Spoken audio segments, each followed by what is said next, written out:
Hi there, this is Meg, personal trainer, mother of two, wannabe runner. And of course, I know that if you want to run further, faster, better, you have to run. But I do think that sometimes too much emphasis is put on quantity of running, volume of running, not enough on the quality of the running, and also not enough emphasis on the importance of being strong and balanced. It's tough to fit everything in, and I know especially for runners when you're trying to increase your volume, a lot of time is spent running, and certainly for your warm up and your nutrition and all of that stuff. But what I want to bring to you today is just a few exercises that you could even throw into the very end of your run, so it doesn't have to be a big deal. I am going to use a band. I do highly recommend you just try and find a 5 foot swath of TheraBand to help you get into the muscles in your back. But doing a bit of strength training, incorporating that into your routine, it is going to improve your efficiency. It is going to make your overall body stronger and is going to hopefully reduce your chances of getting injured. And if you don't get injured, guess what? You can run more, run faster, run further, run farther. All right. So you can do this right at the end of your run. You could leave your band outside. You can stay in your running clothes. You don't need anything but a little bit of space.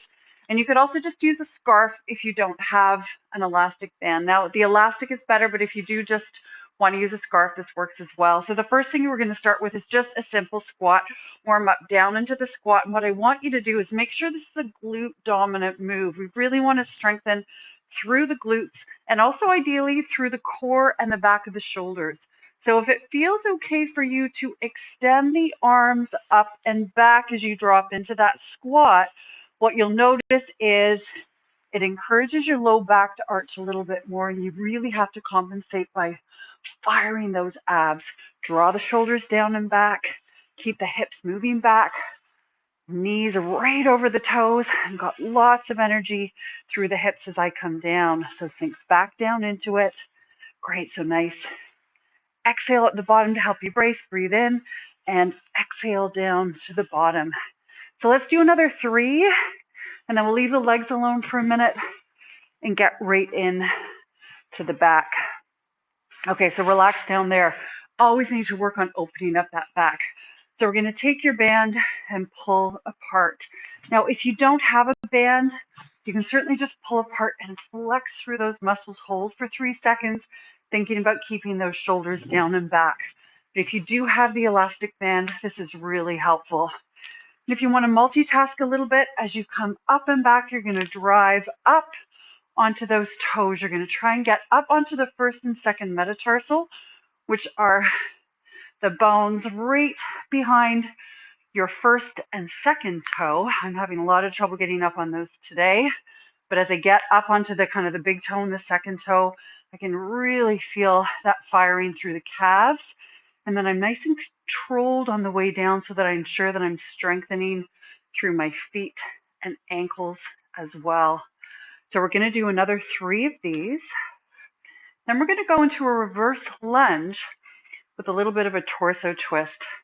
So when we run, we tend to be very front facing, all forward dominant. We don't train into the back much, and we also don't really train any twisting movements. You can either do this stepping back or stepping forward. I'm going to go back into a reverse lunge because that tends to weight the back of the leg preferentially. So I can work on tucking my hips under, flexing through that glute, which is important, and stretching a little bit through that hip flexor into that psoas, which is really tight on many of us.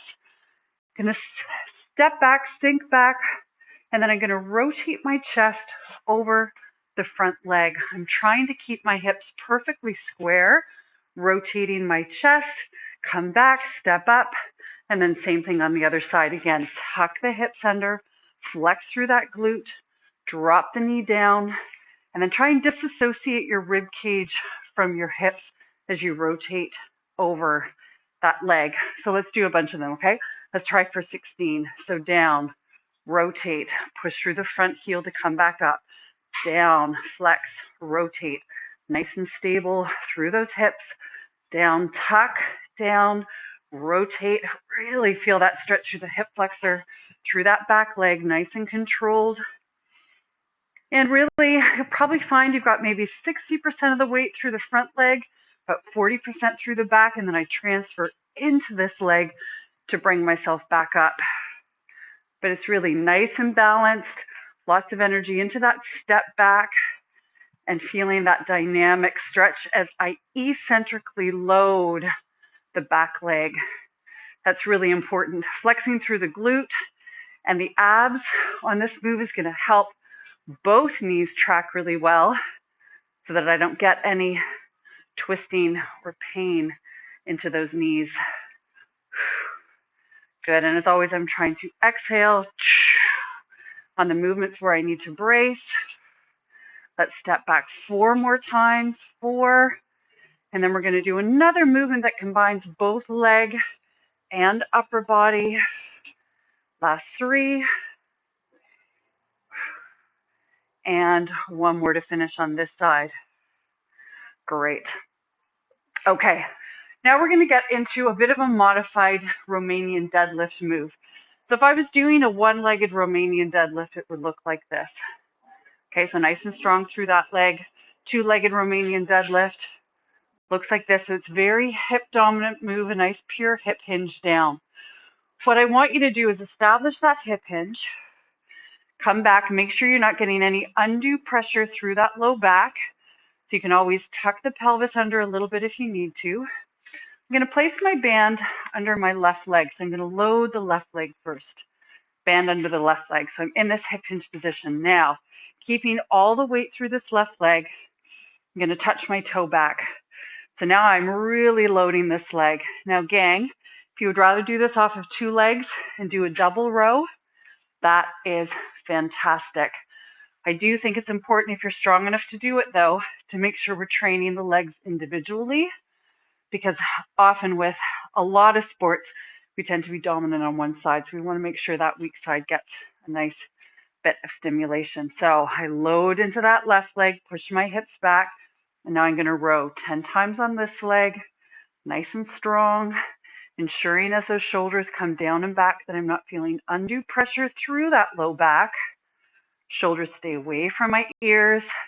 Nice little hold at the top, making sure I'm squeezing through those rhomboids, and then getting a little bit into the lats and the lower traps, and a little bit through the rib cage too, right? Get into those intercostals, a little bit into that serratus anterior as well. Pull those elbows close to your body. 2 more and we'll switch legs. Keep the load on that leg. And last one. Did you feel that? Did that whole side light up? Hopefully it did.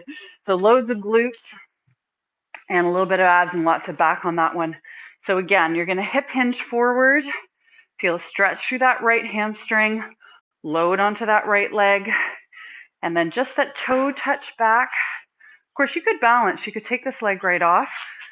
I kind of want you to really focus on leaning into that leg and giving me a nice big row back. So exhale as you come up, nice, steady and strong, good. And again, nice deep breath in, pull, shoulders down and back, nice and strong through those abs.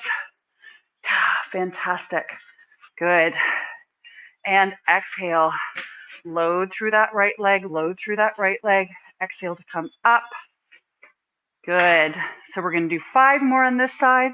Last 5, great, and 4, 3, 2, and last 1. Fantastic, that is it. Super quick, not too complicated. Again, great if you have the band to use. You're okay without, but hopefully you find that that's easy, quick to add in. That was maybe 7.5, 8 minutes. When you get good at it, you can probably do it in about 5. So no excuses not having enough time. Do it right after your run. Just finish your run. Off you go. A little bit of extra work. Awesome. From my home to yours. Hope you're having a great day.